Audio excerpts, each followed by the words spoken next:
28 de septiembre, mes de la Biblia, catequesis sobre la primera, segunda y tercera carta de Juan. Nos encontramos frente al autor, después de San Pablo, más prolífico de todo el Nuevo Testamento y de toda la Biblia. A San Juan, evangelista, se le atribuyen también estas 3 cartas y el libro del Apocalipsis. La primera de las cartas no lleva un autor, no dice en ningún lugar Juan, pero indudablemente el estilo es completamente inconfundible. Es el mismo estilo que encontramos en el cuarto evangelio. La segunda y la tercera carta de Juan sí llevan un autor, dice yo, el presbítero. Y este presbítero ya desde muy antiguo, no es solamente uno de los tantos presbíteros, de los ancianos, de los dirigentes, de los jefes de las comunidades, sino que es un presbítero por excelencia. Hay testimonios muy antiguos que establecen que este presbítero es el apóstol Juan, que era el jefe principal de todas las iglesias de Asia Menor. ¿Cuál es el origen, cuál es el contexto en el que surgen estas 3 cartas y cuáles son los temas principales que se tocan? La primera carta de Juan está dirigida a varias comunidades de Asia Menor, donde a fines del siglo I el apóstol Juan gozaba de una enorme autoridad. Hay ciertos pasajes de la carta que son contemplativos, son serenos. Nos introducen en el misterio de Cristo y de ese amor al cual Él nos llama.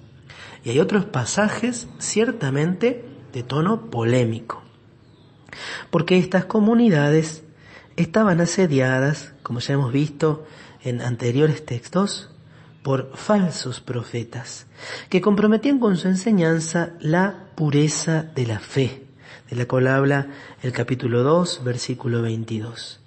Y que también tenían un comportamiento moral reprobable. Pretendiendo estar libres de pecado, por eso va a insistir con tanta fuerza Juan, si decimos que no tenemos pecado, nos engañamos a nosotros mismos. Estos no se preocupaban de observar los mandamientos, en particular el gran mandamiento, el mandamiento nuevo, el mandamiento del amor. Entonces, este es el contexto en el cual surge esta carta, esta es la situación que viven estas iglesias de Asia Menor. Juan muestra entonces quiénes son los que poseen realmente la filiación divina y están en comunión con Dios. Propone una serie de signos que manifiestan entonces esta presencia de la vida divina en los creyentes. Entre esos signos, en el orden doctrinal, se destaca el reconocimiento de Jesús como el Mesías manifestado en carne. Aquí indudablemente resuena la afirmación del prólogo del Evangelio de Juan: el Verbo se hizo carne. Ya habían comenzado a surgir en ese momento algunas herejías que negaban la realidad de la encarnación, lo que luego va a ser conocido en la historia del dogma cristiano como el docetismo. La encarnación es simplemente aparente, no real. Estos que negaban la manifestación en carne, en el orden moral, también evitaban, no se comprometían en la práctica del amor fraterno. Por eso en esta carta se va a insistir tanto en el amor como el gran, como en el fondo el único mandamiento de Cristo. El auténtico creyente para Juan es el que ama a su hermano. Solo el que ama a su hermano es el que permanece en la luz, es el que ha nacido de Dios y conoce a Dios. Por lo tanto, el conocimiento de Dios no es solo un conocimiento intelectual, sino que implica una vida acorde a sus mandamientos. Y entonces en este contexto es que surge una de las afirmaciones más conocidas de esta carta, en el capítulo 4, versículo 8. El que no ama no ha conocido a Dios, porque Dios es amor. Por algunos pasajes particularmente hermosos y seguramente más conocidos de esta carta, pero que siempre debemos tener en cuenta, son su prólogo. Así como el prólogo del Evangelio es una verdadera pieza, una verdadera obra de arte, aquí comienza diciendo lo que existía desde el principio, lo que hemos oído, lo que hemos visto con nuestros ojos, lo que hemos contemplado y lo que hemos tocado con nuestras manos acerca de la palabra de vida, es lo que les anunciamos.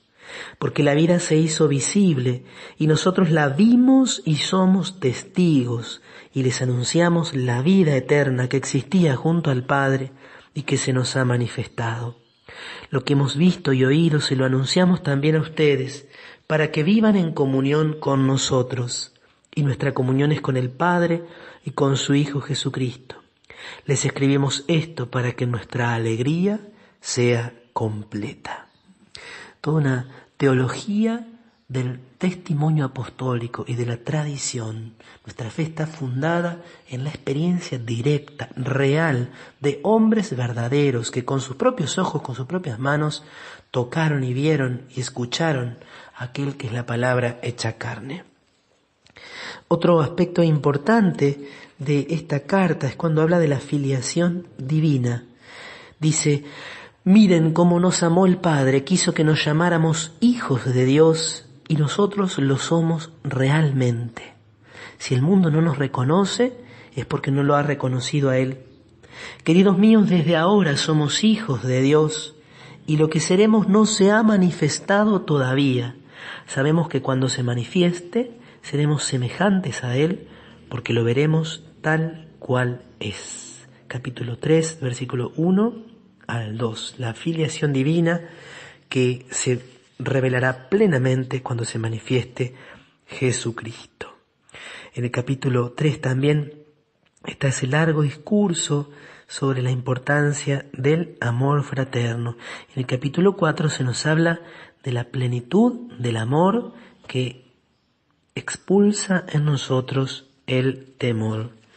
Y en el capítulo 5 hay un tema clásico, y es esta unión entre la fe y el amor. Hemos visto ya en las cartas de Pablo, en las cartas de Santiago, cómo había diferentes acentos. Pablo insiste mucho en la justificación por la fe. Santiago insiste en la necesidad de que esa fe dé frutos de caridad. Juan presenta una síntesis, diciéndonos que la señal de que está Dios en nosotros, de que ha nacido de Dios, y nuestra fe es que Jesús nos salva y que su amor se manifiesta en nosotros. La segunda carta es un texto muy breve, no tiene capítulos, tiene tan solo 13 versículos, está dirigida por el presbítero a la comunidad elegida. Se supone que es también una comunidad de Asia Menor. Habla también del mandamiento del amor, de los anticristos. También en la primera carta se habla de los anticristos. Son el seductor, son aquellos falsos maestros que niegan a Jesucristo manifestado en carne. Y en la tercera carta de Juan, esta sí tiene un destinatario preciso, es su querido hermano Gayo, a quien amo de verdad. Se hace un elogio de este discípulo, se acusa también al jefe de esa comunidad llamado Diótrefes, que tenía esta aspiración de ocupar el primer puesto y que no reconocía la autoridad de Juan. Y por último se hace un elogio de Demetrio. Nos quedamos con una pequeña frasecita que nos puede servir a todos nosotros.